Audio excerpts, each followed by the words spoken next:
Alright, next up was this badass trooper guy, the Vader trooper. He's got swords or huge guns and stuff and whatever. He was kind enough to let James and he shoot at the front of the convention center. I'm going to motion track this footage and then add in an explosion, a blast, and some glass falling down there up on the balcony of the Anaheim Convention Center. So, we got our footage. I've tracked it already. I'm going to import some of the aerial explosions from Video Copilot. They're pretty great. Find my favorite one that has a little bit of debris. These little, smoke trails flying off of it. Yeah, it's a good one. It's got that rising smoke. So we'll solve this camera. We'll create a couple of reference nulls, set our origin. And as soon as we put these things in 3D, look at this. They're going to track right to that spot. Perfect. Align them a little bit with the building side. Find a good size for this explosion. Boom. Real simple, right?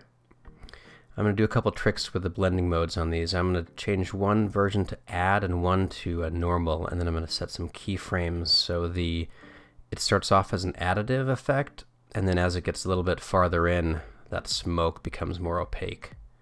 So see a little bit of a flash at first.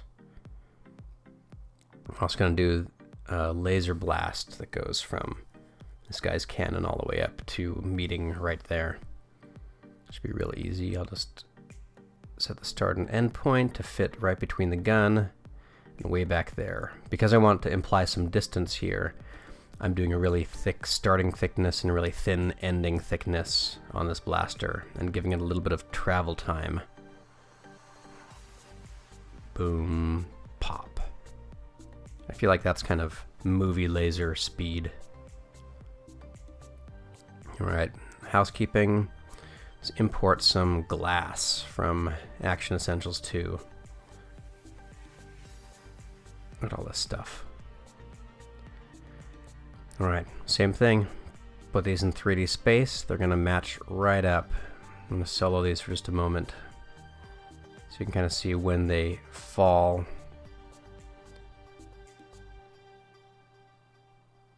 Just going to put a bunch of these on different windows, duplicate them a whole bunch, and then do a little bit of offsetting on the time just by sliding sliders this way. Now watch this. A whole bunch of glass falls. And luckily the camera pans right back down before we really see what happens with the rest of this stuff, so pretty good shape that way. Put a few of them in front of the explosions, a few of them behind. Also import this muzzle flash. Let's pick a random one, see what it looks like. Try a different random one. That's cool. Look at that. We'll make it 3D just so I can kind of like angle it back toward that way. It only appears for a couple of frames, so the tracking isn't all that important.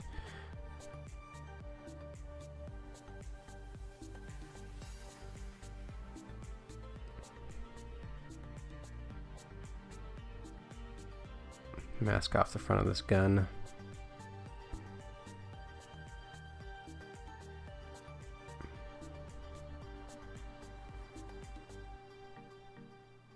This might be the simplest effect we're doing in this whole thing. Try to import.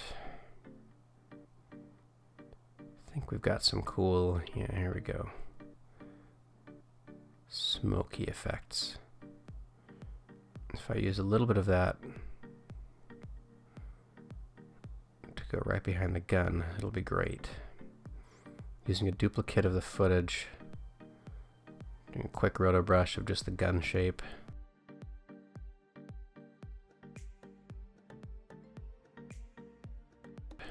This might have been easier to mask in retrospect, but I'm in it now.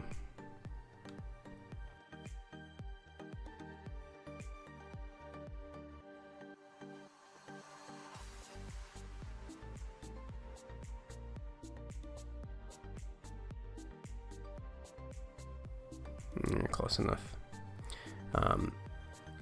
Now I can put stuff in front and behind this gun, which is great. I'm gonna tone this smoke.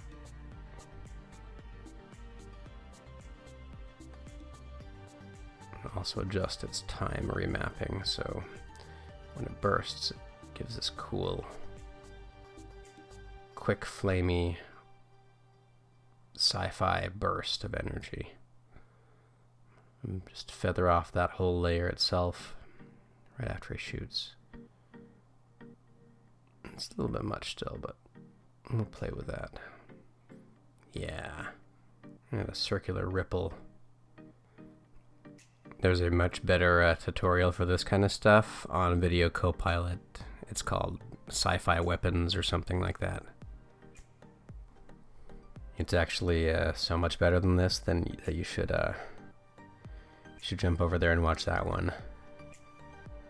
I'll put a link for it. But anywho, the next thing I'm going to add is kind of a Star Wars-esque ripple that emanates from this explosion. The way I'm going to do that is I'm going to create a new solid and add Trapcode's particular. I'm going to change the emitter type to a box that's as wide as the whole frame, and then animate its position, particle's position, to start at bottom of frame, and over a few frames move from there up to the top. I'm going to use a cloudlet. I'm going to have it kind of them fade on and fade down with size. I'm going to have their opacity do something similar. They're going to not live as long. It's just a quick burst. I'm going to play with their opacity settings till I get something kind of smoky looking. I'm going to change their color. Alright, so once I get the color nice, I'm going to add an adjustment layer, and I'm going to use the distort polar coordinates rectangular to polar. Whoops, I have the bottom layer down upside down. There we go. What this does is it takes all of those rectangular coordinates and converts them to polar coordinates, which basically makes my explosion that sweeps upward actually now sweep outward from the center, which is pretty cool. I'm going to have the particles kind of fade down to 0 by the end. That way it kind of dissipates over time. So it starts off as this cool ring, then the particles kind of run out and it dissipates at the end. And that's a little bit like that, you know, Death Star ring around the trench that explodes. I think they added it to some planet explosions too. So turn that down so it's just giving us a little bit of blur to, you know, blend together or whatever. Now I can import that whole piece into my original comp, turn it into a 3D layer, and kind of set it at the right angle to be emanating from that explosion. From here I can just draw a quick mask of the areas where I want it to appear, which is basically, you know, outward from the building. I'll set its timing to start the right place here. There we go.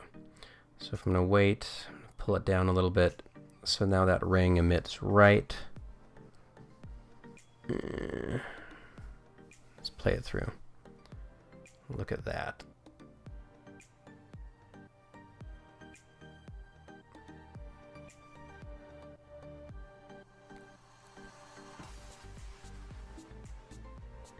Kind of a neat effect. We'll just play with the look of that a little bit. But makes this a little bit unique. Makes it feel like whatever this blaster he has is really, really cool.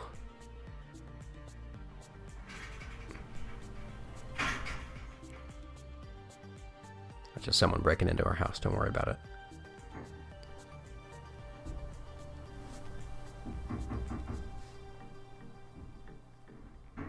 If it's another SWAT team, I swear.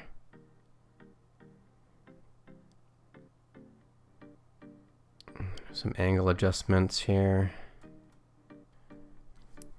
So speaking of SWAT teams, literally a couple weeks after we filmed the scene with a SWAT team in front of our house with James, there was an incident next door to us where we heard some dogs barking all morning, which was unusual, and my wife went out front with James to see a gigantic row of police cars and SWAT team officers surrounding the house next to us. One of the officers said, "Ma'am, take the minor back inside the house." And she followed suit. And we stayed holed up in our house for the next few hours while a SWAT team raided the house next door.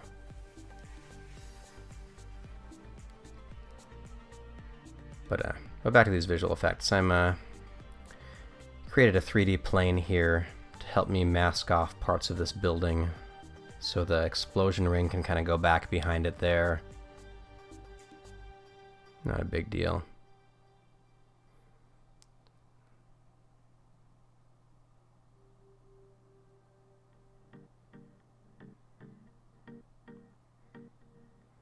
Mask off a little bit of this balcony. Now you'll see, because that's a 3D layer, it actually kind of tracks with the camera. I've done this before too. We're also going to add one over here to kind of this palm tree. Create a solid here. Change its scale. Draw a mask on here. Just real loose, something around this shape, just so the explosion ring kind of falls behind it when it moves through this area. I'm going to feather that out, and I think that'll do the trick. Okay, duplicate of the footage. Look at that. That ring kind of flies right behind that palm tree. Little touches like that are really nice. Anytime you can key something into the foreground of your footage, it just marries it nicely into the scene. I'm of course trying to do this super fast because we're well into May 4th and this thing's got to go up. I've pre-composed the whole comp, and I'm going to add this preset that I made called Shaker, which allows me to have a couple of keyframeable wiggle expressions on the position and rotation of my footage. It also adds a reptile that unfolds the footage 200 or 300 pixels in each direction, so when it shakes, nothing actually, you don't see black at the edge of frame or anything like that. I'm adding a couple keyframes for the wiggle amount, so it kind of wiggles right after the blast shoots, and then a bunch when the blast hits the building like that. So see that in real time. Boom.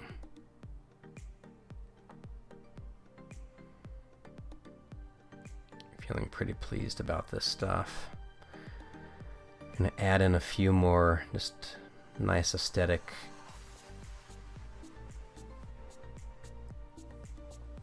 sparks and junk that come off of this that make it feel like a really nice big boom.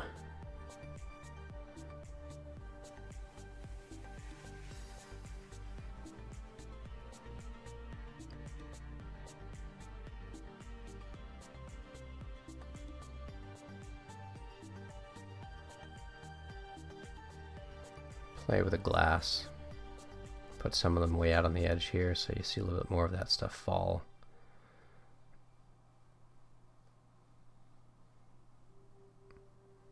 At this point I'm just really kind of painting in some detail here and there, sprinkling these elements around, giving it some flavor.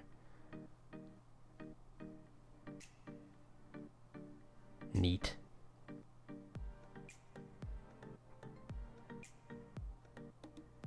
Alright, let's wrap this one up. And now to the editing. Hey everybody, thanks for joining me like a year late for all of these videos. Sorry they're not very timely, but there's a whole bunch of them here if you want to click on any of them. So have a good day. May the Force be with you.